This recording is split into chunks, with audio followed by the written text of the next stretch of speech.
হাবড়ার তো এই সমস্যা, দিনহাটায় এই এই অসাধ্য সাধন বা এই উদয়ন গুহর রাজ মৌরসি পাট্টা ভাঙলেন কি করে? দেখুন, দীর্ঘ 50 বছর ধরে যেভাবে একটা পরিবারতন্ত্র দিনহাটা চলছিল এবং সাধারণ মানুষের উপরে যেভাবে অন্যায় অত্যাচার দীর্ঘদিন ধরে চলছিল এবং যারা বিরোধী রাজনৈতিক দল করতো তাদেরকে সেখানে রাজনীতি করতে দেওয়া হতো না।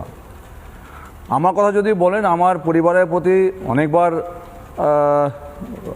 হামলা করা হয়েছে, আমার বাড়িঘর ভাঙচুর করা হয়েছে অনেকবার, আমার বাড়িতে বৃদ্ধা মা রয়েছে 70 বছরের, ওনার উপরেও হামলা করা হয়েছে, আমার মেয়ে রয়েছে 9 বছরের, তার সেও আক্রান্ত হয়েছে। তো গোটা, আমি শুধু আমার কথাও বলছি না, গোটা দিনহাটাতেই হয়তো আমার খবরটা হয়ে যায়, কিন্তু সাধারণ মানুষের উপরে এত অন্যায় অত্যাচার হয় সেটা এবার আমরা বুঝতে পারলাম। বিশেষ করে আমরা যখন এই ভোটে জয়লাভ করার পরে যখন আমি কাউন্টিং হল থেকে বেরিয়ে রাস্তায় আসি, সাধারণ মানুষ রাস্তায় যখন আমাকে দেখার পরে তাদের চোখে যে জল, এবং তারা বলছিল যে আমরা দাদা আজকে স্বাধীন হলাম, তো এর থেকে বোঝা যায় যে মানুষ কতটা কি অবস্থায় ছিল, যে সমস্যায় ছিল, সেটা কিন্তু আমরা সেদিন বুঝতে পেরেছি। অযোধ্যা, আরেকটা জিনিস, 70 বছরে দিনহাটায় একটি মাত্র কলেজ, আমাকে দর্শকরাও বলছেন, এই প্রবলেমগুলো তো ঠিক করতে হবে এবার।